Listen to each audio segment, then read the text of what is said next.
கட்டுனவே நான் புரிஞ்சுக்கிட்டா பார்த்தாவா? புரிய வேண்டியவங்களுக்கு புரியணும்ல, அதுக்கு தானே ஸ்டோரின்னு ஒண்ணு கொடுத்துருக்காங்க. எதுக்கு அப்புறம் ஸ்டோரி எல்லாம் கொடுக்குறாங்க? உங்கள்கிட்ட சொல்லி புரிய வைக்க முடியாது, நான் தேடிட்டு வச்சுக்கிறேன். வை வை.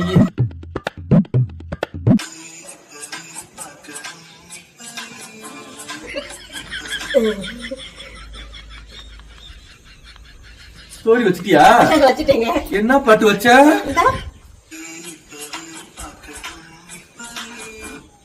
இப்பவே பாக்கணும். யார பாக்கணும்? ஸ்டோரிங்க. இல்லையே, உன் மைண்ட் செட்ல இருக்குன்னு வேற சொன்னியா? இப்ப நான் தான் பக்கத்துல இருக்கிறேன், நீ யார போய் பாக்க போற? ஏங்க அப்படி குதூகலமா யோசிக்கிறீங்க? இந்த பாட்டு நல்லா இருந்துச்சேன்னு வச்சேன், யாரையும் பாக்கணும்னு நினைச்சலாம் வைக்கல. நீங்க ஏங்க அப்படி எல்லாம் யோசிக்கிறீங்க புதுசு புதுசா? நீ தானே இப்ப சொன்ன நம்ம மைண்ட் செட் என்ன இருக்குதோ அதை பார்த்து தெரிஞ்சுக்கணும்ன்றதுக்காக ஸ்டோரியை வைக்கிறதுன்னு. எல்லாரும் சொல்லுவாங்களேன்னு நானும் சொன்னேன், நான் அப்படி வைக்கல. சரி, எல்லாருக்கும் வருமா அந்த ஸ்டோரி? அப்படி எல்லாம் கிடையாதுங்க. எல்லாரும் பாக்குற மாதிரி நம்ம ஸ்டோரிய வைக்கலாம். யாரெல்லாம் பார்க்க கூடாதுன்னு நினைக்கிறோமோ அவங்கள கட் பண்ணிட்டு, யாரு பாக்கணும்னு நினைக்கிறோமோ அவங்களுக்கு மட்டும் போற மாதிரி வைக்கலாம். எனக்கு மட்டும் வர மாட்டேங்குதா? என்னை மறைச்சு கிடைச்சு வச்சுட்டாலோ. அதட்டி எல்லாம் கேட்க கூடாது. அதட்டி கேட்டோம்னா ரொம்ப கோவப்படுறோம், சந்தேகப்படுறோம் நினைச்சுவாலோ. சந்தோஷமா மெதுவா கேட்போம்.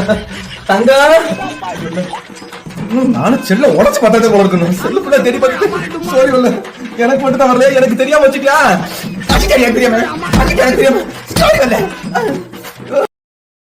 Download ShareChat.